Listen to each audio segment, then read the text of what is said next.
theyeshiva.net.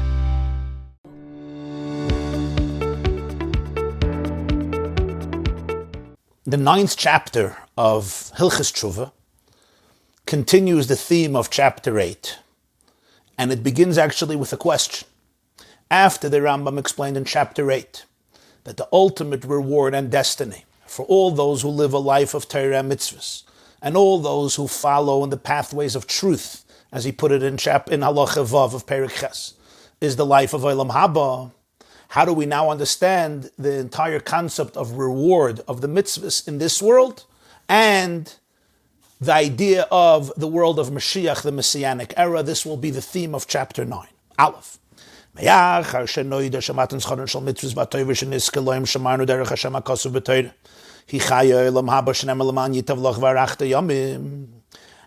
we explained that the ultimate rewards for the mitzvahs and the ultimate goodness that we will merit if we observe the path of Hashem that's written in the Torah is the life of Olam Haba. Like the Rambam explained the pasuk in Parshas Ki Seitze, good will come to you and you will enjoy long life, and he said it's referring to Olam Shekuloi Tov, Olam Shekuloi Arach, Olam Haba. V'anekam Hashanaykim and Arishayim Shaz V'archas Atzadik Aksuvus B'Torah.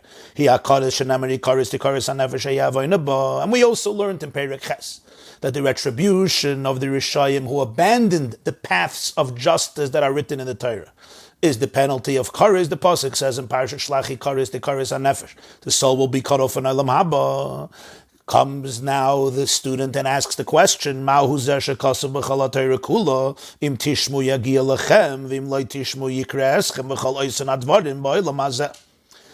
How are we to understand that which is written in the entire Torah? That if you listen to the voice of Hashem, you will experience many good blessings in this world. And if you don't listen, you will experience bad fortune in this world. And all of the other promises and predictions of reward and punishment that relate to the physical world. Could go in, for example, soiva v'rav, plenty or hunger, milchama v'shalom, war or peace, malchus v'shiflos, sovereignty or being humbled, yeshiva sa'aretz v'galus, being settled in your homeland or being sent into exile, hatzlachas ma'asav efseidei, having success in your life, or the opposite of success, loss. For shar kol divrei abris, and all of the other words of the covenant that Hashem makes with the Jewish people in the Torah, especially in Parshas B'chukoisei and Kisavai, where He promises them and predicts that if they follow the path of Hashem, the path of justice transcribed in the Torah, they will experience a life filled with goodness in this world. And the antithesis of it, God forbid, if they abandon the Torah. Says the Rambam, how do we reconcile this with everything we explained in Perek Ches, that the punishment and the reward for Torah and mitzvahs is not in this world, it's all in Olam Haba. Says the Rambam, I want you to know, Kol oisan hadvarim emes hoyu v'yiyu. All those things that the Torah says were true and will be true, ubizman shanu oisan kol mitzvahs ha-Torah, yagiyu eleinu tovus olam hazeh kulam. And in the time when we do all of the mitzvahs of Torah, we will experience all of the good blessings in this world. And when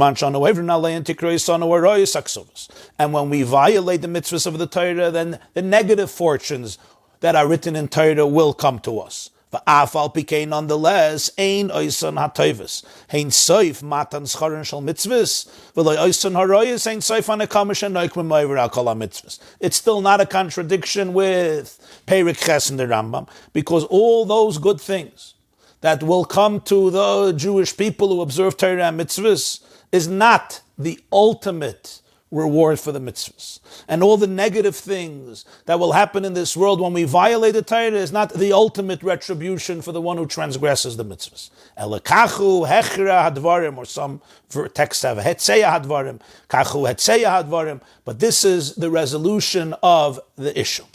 And the Rambam begins his explanation. HaKadosh Baruch Hu nasan lanu Torah zu eitz hachayim. Hashem has given us this Torah, which is called the tree of life.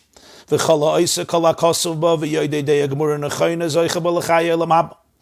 anyone who does everything that is written in the Torah and knows the Torah and dedicates himself or herself to the learning of Torah with the totality of their mind and dedication, they dedicate their mind to understand Torah in the fullest and deepest way, this person merits through the Torah the life of Olam Haba. and he merits Olam Haba based on the magnitude of his actions and the amount that he dedicates himself, both in quantity and quality, to the wisdom of Torah, to internalize the life of Torah. And Hashem promised us in Torah that if we will perform and live a life of Torah with joy and with the goodness, with the celebration of our souls, and we will constantly submerge ourselves in the wisdom of Torah, then Hashem promises us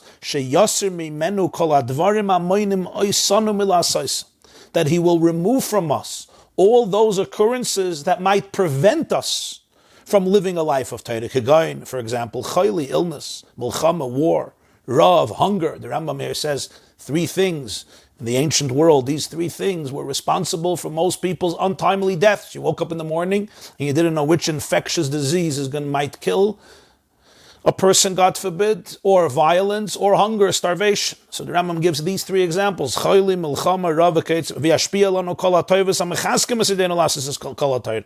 and He will grant us all of the good things that will empower us, that will help us perform the Torah. Kegain, soiva, plenty, shalom, peace, urivois, kesef, vizav, an abundance of silver and gold, so that all of our lives we don't have to be stressed out and anxious and trying to run and pursue those things that our body needs in order to live. We'll be able to sit calmly, stress-free, and learn, delve into the consciousness, to the wisdom of the divine, the wisdom of Torah, and to do the mitzvah, which will allow us to merit the life of Olam Haba. So yes, the Torah is a tree of life, and through Torah and mitzvahs we receive what the Rambam says is the ultimate reward, Olam Haba. But Hashem promises us that if we perform, if we follow that path of Torah and mitzvahs, He's going to create all of the circumstances in the physical world that we should be able to maximize our potential in a life dedicated to truth. This is what it says in the Torah, in Parshas V'Eschanan,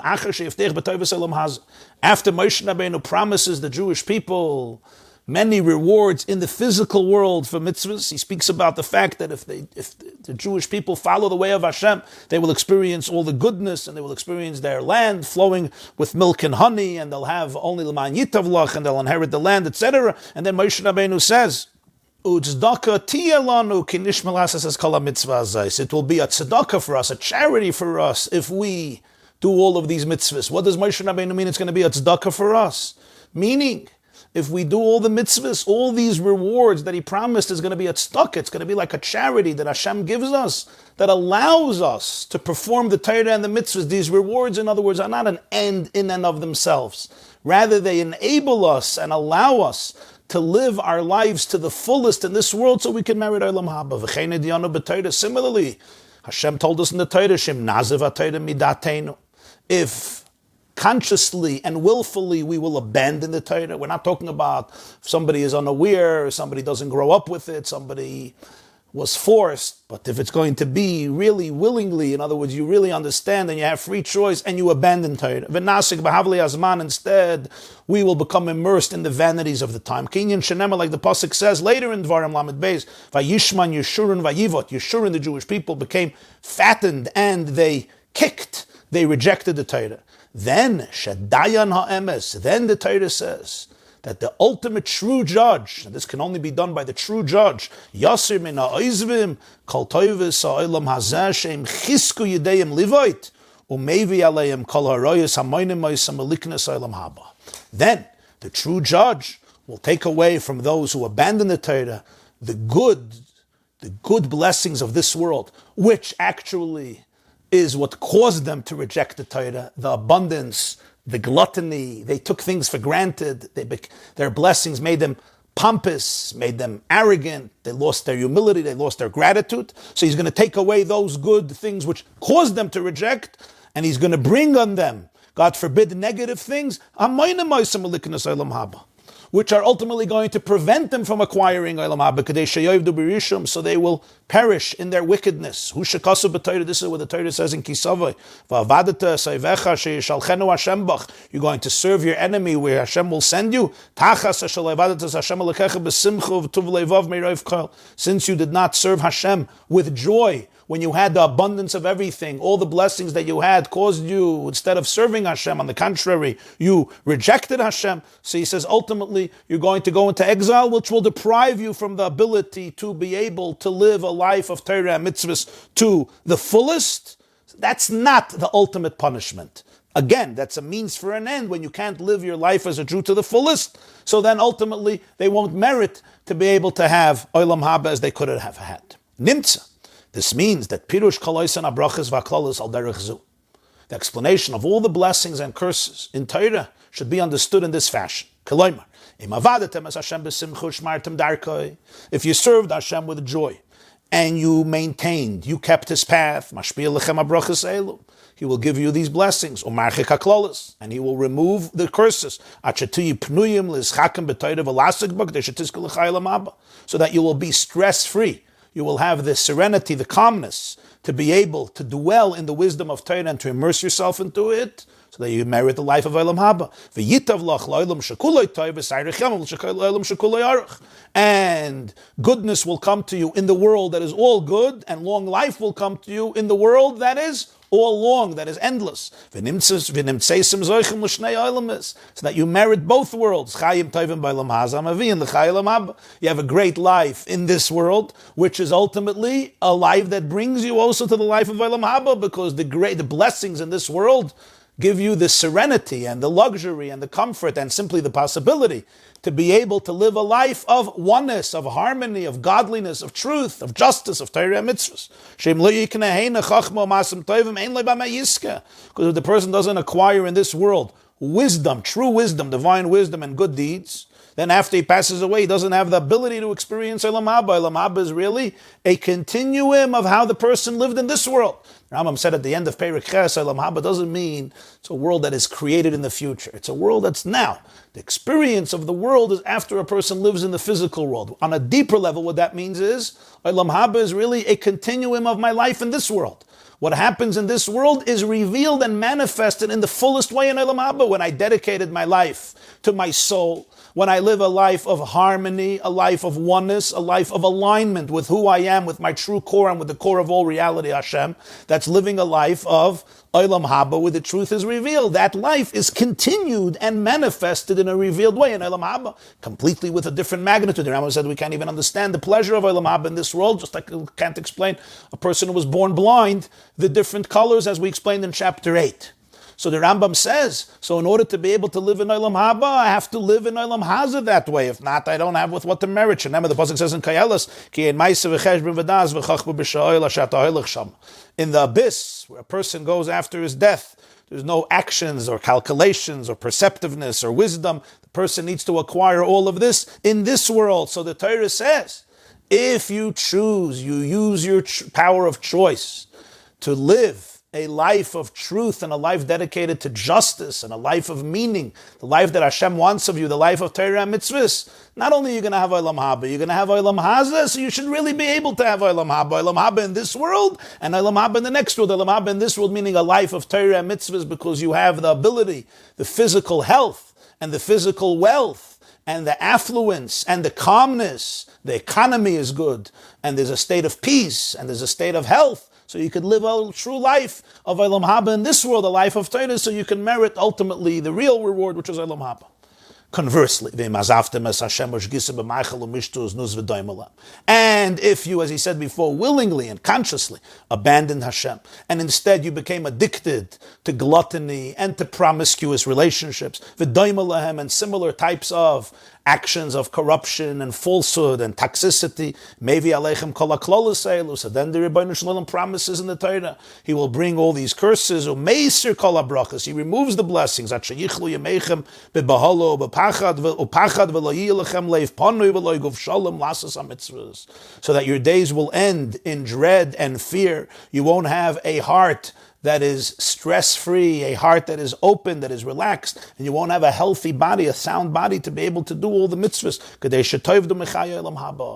So that you will lose the life of Olam Haba. So you lost both worlds. You lost this world and the next world.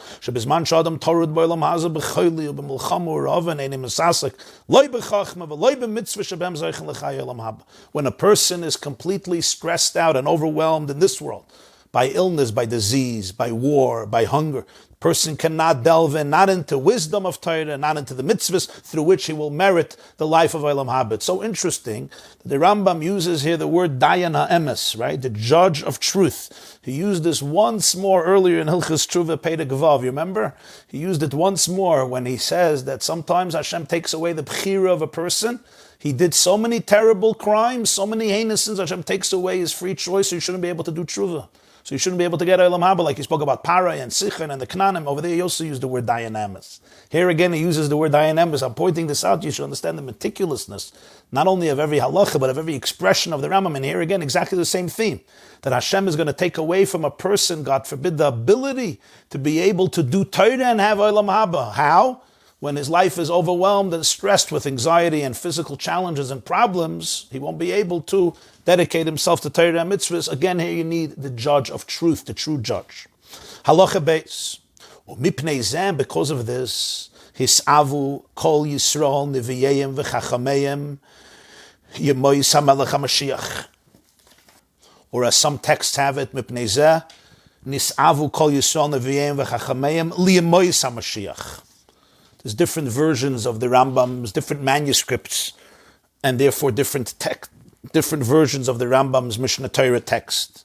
Usually the theme is the same, it's just a word this way or a word that way. Because of this, because of everything we explained, that's the reason that all the Jewish people and their prophets and their sages desired and yearned for the days of Mashiach. Why? Kedei sheyanuchu mimalchus harasha. So they should be able to rest from the wicked regimes that govern them, which do not allow the Jewish people to immerse themselves in a life of Torah and mitzvahs as would be appropriate. V'yimtzula and margoy in the days of Mashiach, they're going to find the serenity, the tranquility. V'yarbu b'chachma, and they will increase in the wisdom and in the learning, so that again they should be able to merit the life of Olam Haba. So they craved, they pined for the world of Mashiach, which will be a perfect world, a beautiful world, a world filled with health and comfort and calmness, so that people should be able to dedicate their life to the ultimate truth, so that they could experience Olam Haba. Because in those days, the Messianic era, the days of Mashiach, Tirba, Hadeya, V'Hachachma, V'Ha'emes, will increase. Those days will see an increase and an abundance of perceptiveness, of real knowledge, of wisdom, of truth. Shenemar, as the pasuk says in Yeshaya, Perek Yud Aleph, Ki Mala Ha'aretz Deyes Hashem. The world will be filled with divine awareness. V'nemar, the pasuk says in Yearn, one person will not have to teach his friend, a person will not have to teach his brother, and he continues, because everyone will be aware of me, everyone will experience the awareness of the divine harmony, the divine truth, the divine oneness, the small and the great. V'nemar, the pasuk further says in Yecheskel Lamed Vav, I will remove the heart of stone from your flesh, and I will replace it with a leiv basar, with a soft heart. In other words, the smugness, the apathy, the indifference, the egotism, the blindness of the human mind and the human heart will be removed, so that we will become transparent and be able to perceive truth. Mipnei, how is this going to happen? Because that leader, that King Mashiach, who will stand up, he will be from the descendants of David HaMelech. He will be a master of wisdom, even greater than Shlomo HaMelech, about whom the Torah says, the Tanakh says, he was Chacham Mikol Adam, he was the wisest of men. He will be wiser than Shlomo. And he will be a tremendous and extraordinary prophet, close to Moshe Rabbeinu. Therefore, because of this great wisdom and prophecy, wisdom more than Shlomo HaMelech, and prophecy close to Moshe Rabbeinu, Yelamed Kol Mashiach will teach the entire nation, and and He will guide them, He will show them the path of Hashem. V'yavoyu kol hagoyim l'shama. He won't only be a teacher of the Jewish people. All of the Gentiles, all of the nations will come to listen to Mashiach, as the pasuk says, Shenemar and Yeshaya Perek Beis, v'hoya b'achris hayamim, at the end of time. Nachon yiyah har beis Hashem b'rosh harim. The mountain on which the house of Hashem stands will be established on the peak of all the mountains, and he continues, V'naru elav kol hagoyim, in other words, it will be the epicenter for all cultures, for all civilizations, for all tribes, for people of all backgrounds, all races, all ethnic backgrounds, everybody, V'naru elav, they will scream from everywhere to hear Mashiach sharing the truth of reality. And therefore the Rambam continues. Now we understand why the Jews and the prophets yearn for Mashiach, so they should be able to live in a world that allows them to be able to live a life that is wholesome and harmonious and completely aligned with Hashem's reality and Hashem's will. But the ultimate reward, and the ultimate goodness that will never cease and will never be obliterated, will never stop, is the life of Olam Haba, the world to come. The days of Mashiach is still Olam Hazeh. It's still in this world. The time of Mashiach, the world will still follow its ordinary patterns. It's going to be a physical world. The Rambam says, it's going to go according to the regular structures of nature. However, the uniqueness is going to be that Malchus leadership is going to come back to the Jewish people. They will be truly the masters of their own destiny and their own fate, and therefore they will be able to live life as Jews to the fullest. The early sages have already said, the difference between this world, now, present world, and the days of Mashiach, the difference of Shibud Malchias, of subjugation to alien regimes. In Golas, the Jews are subjugated to foreign regimes and sometimes oppressive governments. When Mashiach comes, there will be complete freedom and liberty, emancipation. In Olam Hazeh, that's Mashiach. And then comes what is post-Mashiach, according to the Rambam, the ultimate reward, which is Olam Haba. Here again, we see the view of the Rambam that I already explained at the end of chapter 8. The view of the Rambam was that the ultimate schar is what? Olam Haba, in the spiritual realms of reality. So when a soul passes away in this world, now it goes to Olam Haba. There's going to be the time of Mashiach, which we hope for every moment, and then we have a beautiful world in Olam Hazeh, an amazing, harmonious world, a world that allows us and allows the whole world to be able to perceive Mala Haaretz Deis Hashem. The world is filled with God's awareness. And we know, as the Rambam said earlier in Perek Gimel, there's something called Chiyas HaMesim, which is within the Messianic era, another phase where the dead will come back to life. But according to the Rambam, ultimately the greatest schar comes afterwards, when the souls depart from their bodies and they experience Olam Haba. As I mentioned, the Ramban and other Rishonim had a different perspective. They believed that the ultimate Olam Haba was not in the next world, but it was in this world. Yes, there is Olam Haba, of course, in the next world that a neshama experiences. Kol Yisrael Yeshlam Chelik Olam Haba. There is Gan Eden, but the ultimate Olam Haba is what they call the Olam Atchiyah. The ultimate reward is actually going to be in this world, the souls in the bodies. This was the Shitta of the Ramban and Reb Sadia Gaon and the Rameh and many other Rishonim. The Shalah brings many rayas from the Svarim of Kabbalah to the view of the Ramban that Tzemach Tzedek writes in Derech Mitzvah Mitzvahs Tzitzis v'cheinu ha'emes al pi Kabbalah, that according to Torah Sanista, Torah Kabbalah, they follow the view of the Ramban, Rabbeinu Moshe ben Nachman, that the ultimate reward is in this world. The difference between these two shittas on a deeper level is explained by the Tzemach Tzedek, the grandson of the Baal HaTanya, in the Sefer Derech Mitzvah Mitzvahs Tzitzis. Very, very briefly, he says that we know in the Zohar there's two states in which you can define divine reality or divine energy. One is called Memalik Kalam and one is called Soiviv Kalam. Memalik Kalam means the divine energy that fills all of the worlds, like a hand in a glove. It's the divine energy that is specified and relates to every single creature, every single living organism. There's the energy that fills the rock and the ant and the caterpillar and the hyena and the lion and every bush and shrub and grass, every droplet of rain, every flake of snow, every grain of sand, and every black hole and black planet, matter, energy, every atom, every molecule, every cell is filled and saturated with divine energy. That's Memalik Kalalman. And in this, there's many different states of consciousness. There's the consciousness of spirituality that you can experience in your body. There's the consciousness that you can't experience in your body because the body eclipses vision, the ultimate vision that can only be experienced by the soul in Olam Haba. So on the level of Mamala Kol Almin, there is constant growth from one state of consciousness to a higher state, from one lower world to a higher world to a higher world. And then there is what the Rambam describes as Olam Haba. That's when you speak about Mamala Kol Almin. When you speak about Seivav Kol Almin is the infinite reality of divine energy that transcends infinitely every definition and every description and every characteristic. And on that level, the lowest world and the highest world are completely identical, because even the highest world is not conducive for that energy, because that is pure undefined infinity, and therefore even the lowest world has that energy equally in the same fashion, because infinity permeates and penetrates everywhere. So he says in Mamala Kol Almin there is a difference. You can only experience more of it in a deeper way in a higher state of consciousness.